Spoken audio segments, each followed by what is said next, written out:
what have you thought of the last few weeks, the debate of whether started by a sort of random interview that Scorsese gave where he said his feelings about Marvel, and you actually experienced the risk and experienced what it felt like to be in the midst of a kind of Marvel movie that wasn't a sequel, was something that wasn't, like, as you said, a foregone conclusion that would work.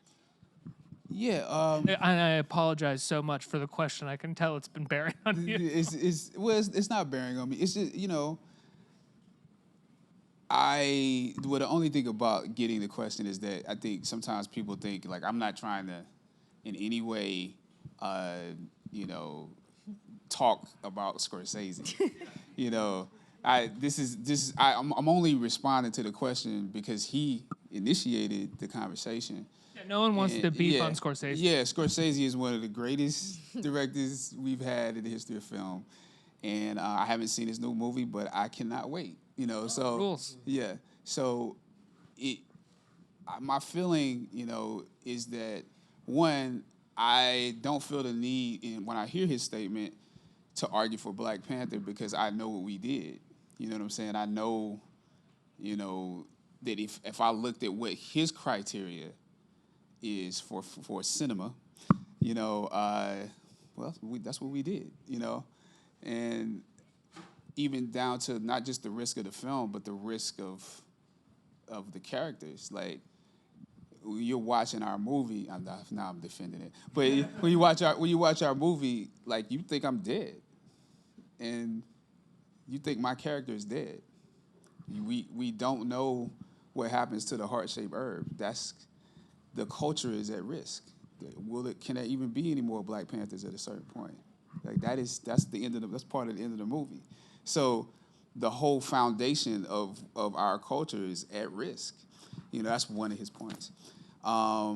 So I look at it and I say, well, maybe he didn't watch my movie.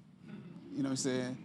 And I'm not pointing any blame to anyone. It's maybe he didn't watch it, and I would even say that's sort of normal because it's an in-house conversation. Like he's basically campaigning for an award, right?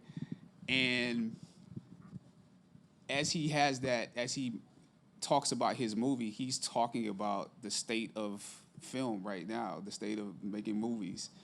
And he has a right to do that, but at the same time, movies change. Everything is about fusion. Creativity is about fusing things together.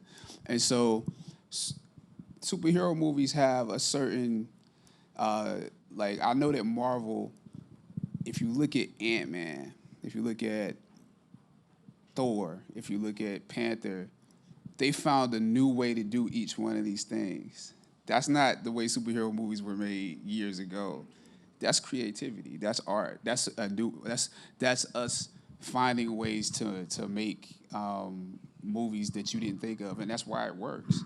So, but he's a bad man, and you have to listen to what he's saying at the same time because his wealth of knowledge about film and what he's seeing happening to movies, it also is telling us what we need to do to make sure that things stay. There's like a sanctity of going to the theater and enjoying that while we're in this age when you can just download it or you just stream it.